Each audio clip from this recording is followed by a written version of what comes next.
இந்த பெருமை உள்ளவங்களை கண்டாலே ஏசப்பாக்கு என்ன பண்ணாது?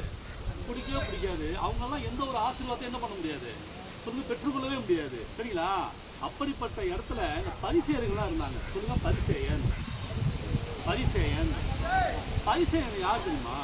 அவன் வந்து இயேசுப்பாவுடைய கட்டளைகளை அப்படியே கீழ்ப்படினவன். சொல்லுங்க, இயேசுப்பாவுடைய கட்டளைகளுக்கு அப்பெல்லாம் இயேசுப்பான்னு பேர் இல்லை, தேவன். சொல்லுங்க, தேவனுடைய கட்டளைகளுக்கெல்லாம் கீழ்ப்படுகிற ஒரு நல்ல பரிசேயன். சரிங்களா? அவன் எப்படிப்பட்டவன் தெரியுமா? கொஞ்சம் பெருமை பிடிச்சவன். அவன் அவன் எப்படிப்பட்டவனா, பறச்சு விட்டவன். கட்டளை இயேசுப்பாவுடைய கட்டளைகள் எல்லாத்தையும் கீழ்ப்படுகிற ஒரு பிள்ளையா இருப்பான். அவன் பெரும் பரிசேயன். ஆனா அவனுக்குள்ள என்ன இருந்ததுன்னா, சொல்லுங்க, பெருமை, பொறாமை, இப்படிப்பட்ட காரியங்களும் அவன் இருந்துச்சு. நீ எல்லாத்தையும் கீழ்படிந்தாலும் ஏதாவது 1-2ல ஃபெயில் ஆனா என்னாச்சு? நீ எல்லாத்துலயும் டோட்டலா ஃபெயிலு. சொல்லுங்க, கடவுளை கீழ்படின்னு சொல்றவன் அன்பு இல்லாம இருந்தாக்க அவன் கடவுளோட பிள்ளை. அவன் இல்லவே இல்லை. கடவுளோட பிள்ளையா இருந்தா மற்றவனை என்ன பண்ணணும்? அன்பு செய்யணுமா இல்லையா? அவனை நேசிக்கணுமா இல்லையா? அவனுக்கு நன்மை செய்யணுமா இல்லையா? ஆனா இந்த பரிசேயன் எப்படிப்பட்டவன்? ஒருத்தனுக்கும் நன்மை செய்ய மாட்டான், யாருக்கிட்டையும் பொறுமையாவே பேச மாட்டான். இவன் எப்படிப்பட்டவன்? சொல்லுங்க, பெருமை பிடிச்சவன்.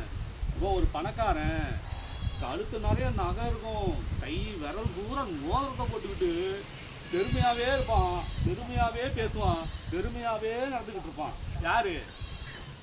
பரிசேயன். அண்ணே சொல்லுங்க, பரிசேயன். பரிசேயன். சரிங்களா? இப்படி இயேசுப்பாடு நாட்கள்ல இந்த பரிசேயர்கள்லாம் வாழ்ந்துட்டு இருந்தாங்க. சரிங்களா? அப்போ இன்னொரு கேட்டகரி இருந்தாங்க. அவன் பேரு சொல்லுங்க, ஆயக்காரன். ஆயக்காரன் யார் தெரியுமா?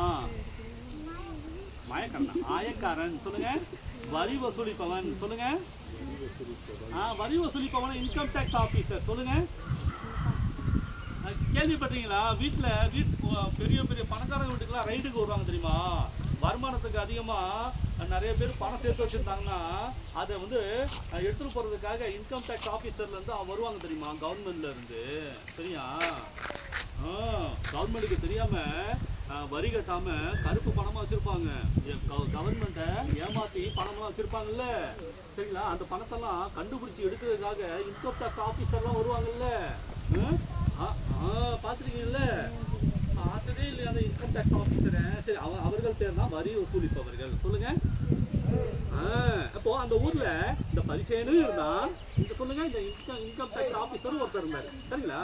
அப்போ இந்த 2 பேரும் ஒரு இடத்துக்கு போறாங்க.